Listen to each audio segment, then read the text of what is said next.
Last Lok Sabha নির্বাচনে আমরা 90 থেকে 91টা সিটে জিতেছিলাম লোকসভা আসনের ফলাফল অনুসারে। আমরা আরো 80টা সিটে 1 থেকে 12,000 ভোটে হেরেছিলাম এবং সেই সিটগুলো আমরা স্টাডি করে দেখেছি যে এক একটা বুথে সেখানে প্রায় 50 থেকে 60টা মৃত ভোটার, জালি ভোটার, বাইরের ভোটার, একাধিক নামের ভোটার এসব রয়েছে। তাহলে একটা বিধানসভা কেন্দ্রে মিনিমাম 300খানা হচ্ছে বুথ আছে, এখন বেড়ে টেড়ে হয়েছে।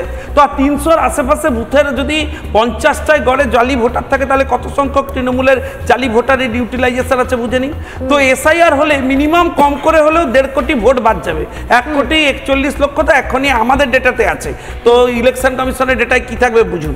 তো এই ভোট যদি বাদ চলে যায় তাহলে যে 80টা সিটে আমরা হেরে গেছিলাম সেই 80টা সিটে কোনো মতেই তৃণমূল জিততে পারবে না, ইনক্লুডিং ভবানীপুর। এবং ভবানীপুরে 8,000-এ মমতা বন্দ্যোপাধ্যায় জিতেছিলেন, কারোর ক্ষমতা নেই, তাকে এবার জেতাবে। তো এবার তিনি যখন হেরে যাবেন তিনি বুঝতে পেরেছেন এবার তাহলে টোটাল 170টা সিটে ভারতীয় জনতা পার্টি জিতবে, খুব খারাপ রেজাল্ট হলেও, এবং 148টা সিটে মেজরিটি। তাহলে তৃণমূলের কোনোভাবে আসবার সম্ভাবনা নেই, এটা উনি বুঝতে পেরেই আজকে এই রিয়াকশন দিতে স্টার্ট করেছেন।